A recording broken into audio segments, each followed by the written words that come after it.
Hello everyone, class 12 विषय Hindi RBSE student. Dear student, पूर्व class में ना चैप्टर चल रहा था मजदूरी और प्रेम। ठीक है बेटा, चैप्टर नंबर 12। ओके, मजदूरी और प्रेम। इसमें अब तक हमने क्या पढ़ा कि किस तरीके से लेखक पूरण सिंह जी हमें ये बता रहे हैं कि मज़दूर को उसकी मजदूरी हमें पैसे देकर ही हम उसको नहीं चुका सकते। हमें ये देखना चाहिए कि एक मज़दूर दिन भर कितनी उसने अपनी मेहनत लगाई, अपना श्रम लगाया, कितनी लगन से उस काम को किया और फिर हम एक पैसा देकर उसकी मजदूरी को चुका दें।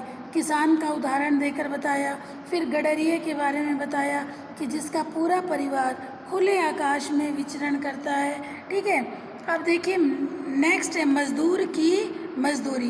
पहले मैंने आपको एक गडरिये वाला प्रसंग बता दिया था। ठीक है बेटा, पूर्व क्लास में यहाँ तक हो गया था। ओके, अब है मज़दूर की मजदूरी। आपने चार आने पैसे मज़दूर के हाथ में रखकर कहा, ये लो दिन भर की अपनी मजदूरी। वाह क्या दिल लगी है। हाथ पाँव सिर आँखें आदि सबके सब अव्यय उससे आपको अर्पण कर दिए। ठीक है, अपने सारे हाथ पाँव, ठीक है, सिर आँखें सारे अवयव उसने आपको अर्पण कर दिए। ये सब चीज़ें उसकी तो थी नहीं, ये तो ईश्वरीय पदार्थ थे। जो पैसे आपने उसे दिए वे भी आपके नहीं थे, वे तो पृथ्वी से निकाले हुए धातु के टुकड़े थे, अतएव ईश्वर निर्मित थे। मजदूरी का ऋण तो परस्पर ही प्रेम सेवा से चुकता होता है। लेखक ने क्या कहा, किसी भी मजदूर की मजदूरी का ऋण प्रेम सेवा से चुकता होता है, अन्न धन देने से नहीं। वे तो दोनों ही ईश्वर के हैं। अन्न धन वही बनाता है, जल भी वही देता है। ठीक है, जिल्द साज ने मेरी एक पुस्तक की जिल्द बांध दी। मैं तो इस मजदूर को कुछ भी न दे सका, परंतु उसने उम्र भर के लिए एक विचित्र वस्तु मुझे दे डाली। जब कभी मैंने उस पुस्तक को उठाया, मेरे हाथ जिल्द साज के हाथ पर जा पड़े। पुस्तक देखते ही मुझे जिल्द साज की याद आ जाती है। वह मेरा आमरण मित्र हो गया। पुस्तक हाथ में आते ही मेरे अंतकरण में रोज भरत मिलाप का सा रस समा बन जाता है। लेखक क्या कह रहे हैं, जैसे किसी बुक पर जिल्द चढ़ाने वाले से मैंने एक बार जिल्द चढ़ाई, बुक पर चढ़वाई। अब उसको मैंने उसके बदले में कुछ नहीं दिया, ठीक है, लेकिन जब भी उस पुस्तक को उठाता हूँ मुझे उस जिल्द चढ़ाने वाले की याद आ जाती है। गाड़े की एक कमीज को एक अनाथ विधवा रात भर बैठकर सीती है। लेखक कह रहे हैं, मान लो कोई अनाथ विधवा स्त्री रात भर बैठकर कोई उससे कमीज सिलवा रहा है, सिल रही है, साथ ही साथ वे अपने दुख पर रोती भी है। दिन को खाना न मिला, रात को भी कुछ मैसर न हुआ। अब वह एक एक टाँके पर आशा करती है कि कमीज कल तैयार हो जाएगी, जब कुछ तो खाने को मिलेगा। देखिए, एक गरीब विधवा स्त्री, ठीक है, जिसके पास पैसे की बहुत अधिक तंगी, रात भर उसने दिन में भी कुछ खाने को नहीं मिला, रात को भी कुछ खाने को नहीं मिला। क्यों? क्योंकि इतना भी पैसा नहीं कि जिससे वो अपना पेट तो भर सके, और वो उस कमीज़ को सिल रही है और इस उम्मीद पर कि कल ये कमीज़ सिलकर जब तैयार हो जाएगी तो जो पैसे मिलेंगे उससे काम चल जाएगा। वह एक टाँके पर आशा करती है कि कमीज़ कल तैयार हो जाएगी, जब कुछ खाने को मिलेगा। तब वह थक जाती है, तब ठहर जाती है। सुई हाथ में लिए हुए कमीज घुटनों पर बिछी हुई है। उसकी आँखों की दशा उस आकाश जैसी है जिसमें बादल बरसकर अभी अभी बिखर गए हैं। खुली आँखें ईश्वर के ध्यान में लीन हो रही हैं। कुछ काल के उपरांत हे राम कहकर उसने फिर सीना शुरू कर दिया। किसे? उस शर्ट को। इस माता और इस बहन की सिली हुई कमीज मेरे लिए, मेरे शरीर का नहीं, मेरी आत्मा का वस्त्र है। लेखक क्या कह रहा है, इतनी मेहनत से, इतनी का बुरी परिस्थितियों में अगर किसी महिला ने ये शर्ट सिल के दी तो मैं उसे मात्र शर्ट नहीं बल्कि मेरी आत्मा का वस्त्र मानता हूँ। इसका पहनना, उस शर्ट को पहनना मैं तीर्थ यात्रा के समान मानता हूँ। इस कमीज से उस विधवा के सुख दुख, प्रेम और पवित्रता के मिश्रण में मिली हुई जीवन रूपनी गंगा की बाढ़ चली आ रही है। लेखक क्या कह रहा है कि उस शर्ट में मुझे उस विधवा स्त्री के सुख दुख, प्रेम, पवित्रता, ठीक है, और के मिश्रण की मिली हुई जीवन रूपनी गंगा की बाढ़ चली आ रही है। ऐसी मजदूरी और ऐसा काम प्रार्थना, संध्या और नमाज से क्या कम है। शब्दों से तो प्रार्थना हुआ नहीं करती। ईश्वर जो कुछ ऐसे ही मूक प्रार्थनाएं सुनता है और तत्काल सुनता है। प्रेम मजदूरी, ठीक है। कवि क्या कह रहे हैं, हमें ऐसे व्यक्तियों के प्रति हमारे हृदय में प्रेम उमड़ना चाहिए, ठीक है। हमें उनकी भक्ति करनी चाहिए, उनकी पूजा करनी चाहिए। मुझे तो मनुष्य के हाथ से बने हुए कामों में उनकी प्रेम में पवित्र आत्मा की सुगंध आती है। देखिए, जैसा कि मैंने आपको ये बताया, जो लेखक हैं वो लेखक जो काम हाथ से होता है, अर्थात जिस कार्य को हाथ से किया जाता है, वो हाथ के कार्यों के बजाय मशीन से किए हुए कार्यों को महत्व नहीं देते। हाथ से जिस कार्यों को किया जाता है वो उनकी नज़र में, जिस हाथ से, जिस व्यक्ति ने जिस मेहनत से उस काम को किया है, उसके प्रति उनके हृदय में अपार श्रद्धा के भाव जागृत होते हैं। लेखक क्या कह रहे हैं, मुझे तो मनुष्य के हाथ से बने हुए कामों में उनकी प्रेम में पवित्र आत्मा की सुगंध आती है, ठीक है। राफेल आदि के चित्रित चित्रों में उनकी कला कुशलता को देख इतनी सदियों के बाद भी उनके अंतःकरण के सारे भावों का अनुभव होने लगता है। केवल चित्र का ही दर्शन नहीं, किंतु साथ ही उसकी छिपी हुई चित्रकार की आत्मा तक के दर्शन हो जाते हैं। परंतु यंत्रों की सहायता से बने हुए फोटो, मशीनों की सहायता से बने हुए फोटो निर्जीव से प्रतीत होते हैं। उनमें और हाथ के चित्रों में उतना ही भेद है जितना कि बस्ती और शमशान में, ठीक है। लेखक क्या कह रहे हैं कि हाथ से बनी हुई चीज़ें बिल्कुल सजीव लगती हैं और बनाने वाले की याद उसी समय आ जाती है, ठीक है।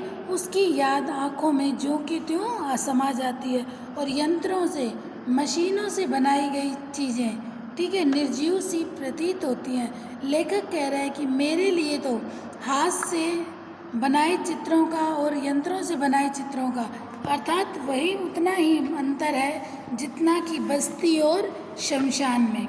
हाथ की मेहनत से चीज़ में जो रस भरा जाता है वह भला लोहे द्वारा बनाई हुई चीज़ में कहीं कहीं। जिस आलू को मैं स्वयं बोता हूँ, मैं स्वयं पानी देता हूँ, जिसके इर्द गिर्द घास पास खोदकर मैं साफ करता हूँ, ठीक है, साफ करता हूँ, उस आलू में जो रस मुझे आता है वह टीन के बंद किए हुए अचार मुरब्बे में नहीं आता। लेखक क्या बताना चाह रहा है कि हाथ से किए गए कार्यों को लेखक ज़्यादा बल दे रहा है, ज़्यादा महत्व देता है। लेखक कौन है? सरदार पूरन सिंह।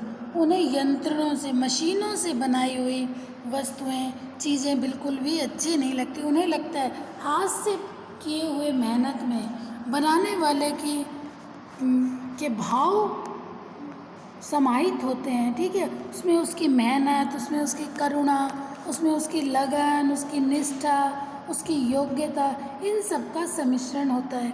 अब लेखक एक उदाहरण देते हुए बताते हैं कि जिस तरह मैं हाथ की मेहनत से चीज़ में जो रस भर जाता है वह भला लोहे के द्वारा बनाई हुई चीज़ में कहाँ। जिस आलू को मैं स्वयं बोता हूँ, लेखक कह रहा है कि जिस आलू की खेती को मैं स्वयं करता हूँ, उसे मैं पानी देता हूँ और उसके इर्द गिर्द आस पास खोद कर, उसके आसपास जो घास पास होती है उसे खोद कर साफ करता हूँ। उस आलू में तैयार होने के बाद उस आलू में जो मुझे रस मिलता है वो क्या टीन के डिब्बों में बंद अचार और मुरब्बे में नहीं आता।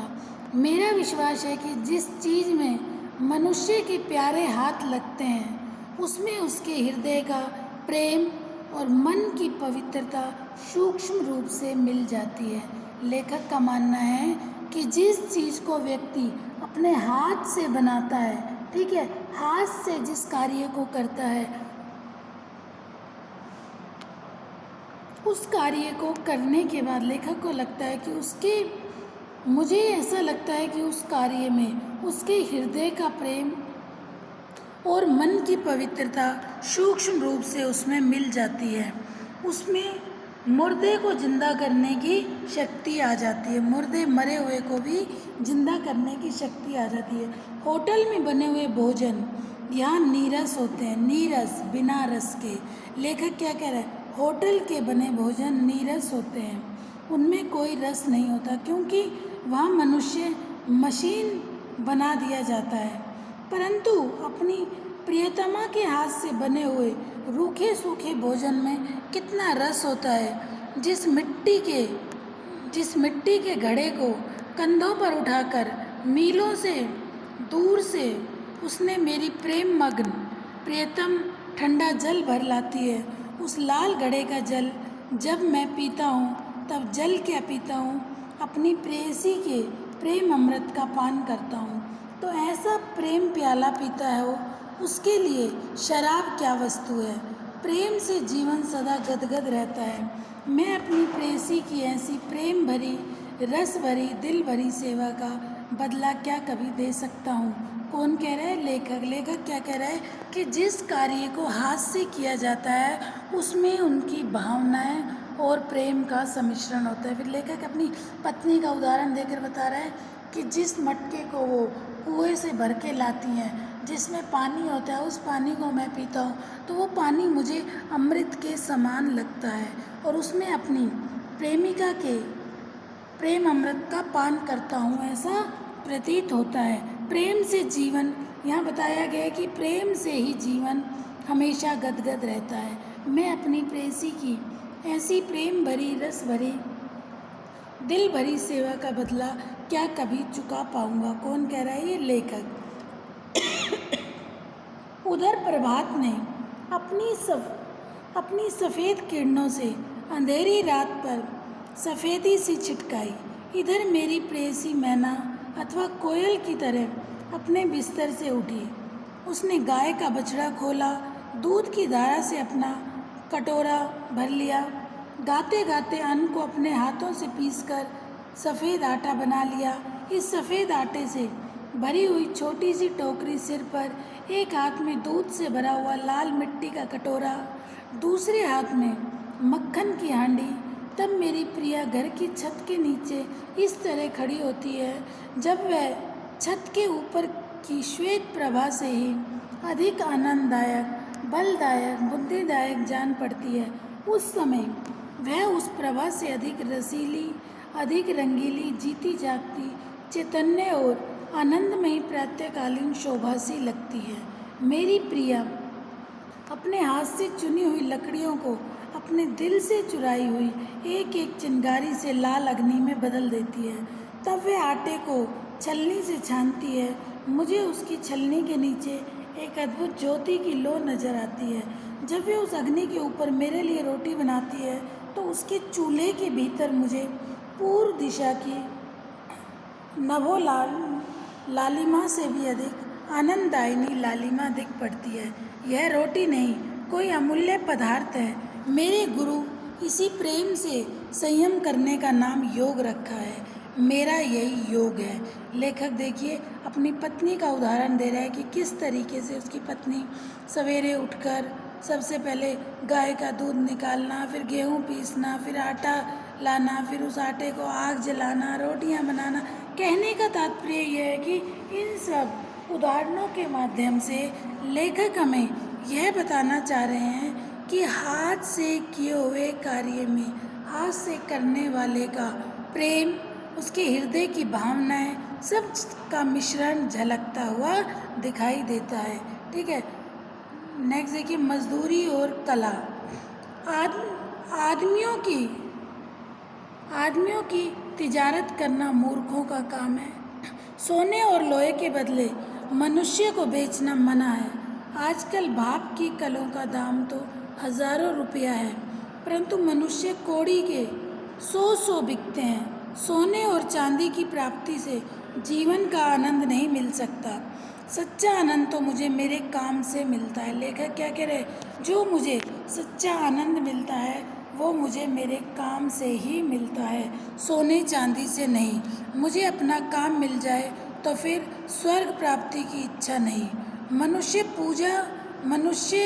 पूजा ही सच्ची ईश्वर पूजा है। मंदिर और गिरजे में क्या रखा है? ईंट पत्थर चूना कुछ ही कहो। आज से हम अपने ईश्वर की तलाश मंदिर मस्जिद गिरजा और पोथी में न करेंगे। अब तो यही इरादा है कि मनुष्य की अनमोल आत्मा में ईश्वर के दर्शन करेंगे। यही आर्ट है, यही धर्म है। देखिए, लेखक ने धर्म और आर्ट किसे कहा है? लेखक ने कहा है कि ईश्वर जो है वो प्रत्येक व्यक्ति के हृदय में वास करता है। प्रत्येक व्यक्ति के हृदय में ईश्वर का वास है। कौन कह रहा है? ये लेखक कह रहा है। तो हमें ईश्वर को मंदिर मस्जिद चर्च, ठीक है, गिरजाघरों में ढूंढने की आवश्यकता नहीं है। ठीक है, कि मनुष्य की सच्ची भक्ति ईश्वर की, सच्ची भक्ति मनुष्य की भक्ति है। ठीक है, हमें मनुष्य से प्रेम करना चाहिए। ठीक है, बिना काम, यही धर्म है। लेखक कह रहा है यही धर्म है। मनुष्य और मनुष्य की मजदूरी का तिरस्कार करना नास्तिकता है। मनुष्य और मनुष्य की मजदूरी का तिरस्कार करना, लेखक क्या कह रहा है? मनुष्य का तिरस्कार करना और मनुष्य द्वारा की गई उसकी मेहनत का तिरस्कार करना ही नास्तिकता है। नास्तिकता होता है बेटा, जो ईश्वर में आस्था ना रखे उसे हम क्या कहते हैं? नास्तिक। और जो ईश्वर में आस्था रखता है उसे हम क्या कहते हैं? आस्तिक। तो लेखक पूरण सिंह जी क्या कह रहे हैं कि जो व्यक्ति मनुष्य और मनुष्य की मजदूरी का तिरस्कार करता है, ठीक है, वो नास्तिकता के बराबर है। बिना काम, बिना मजदूरी, बिना हाथ के कला कौशल के विचार और चिंतन किस काम के? सभी देशों के इतिहास से सिद्ध है कि निकम्मे पादरियों, मौलवियों, पंडितों और साधुओं का दान के अन्न पर पला हुआ ईश्वर चिंतन अंत में पाप है, आलस्य और भ्रष्टाचार में परिवर्तित हो जाता है। जिन देशों में हाथ और मुंह पर मजदूरी की धूल नहीं पड़ने पाती, वे धर्म और कला कौशल में कभी उन्नति नहीं कर सकते। पद्मासन निकम्मे सिद्ध हो चुके, वही आसन ईश्वर प्राप्ति करा सकते हैं जिनसे जोतने, बोने, काटने और मजदूरी का काम लिया जाता है। लकड़ी, ईंट आदि पत्थर को मूर्तिमान करने वाले लुहार, बढ़ाई, मेमार तथा किसान आदि वैसे ही पुरुष हैं जैसे कवि, महात्मा और योगी आदि।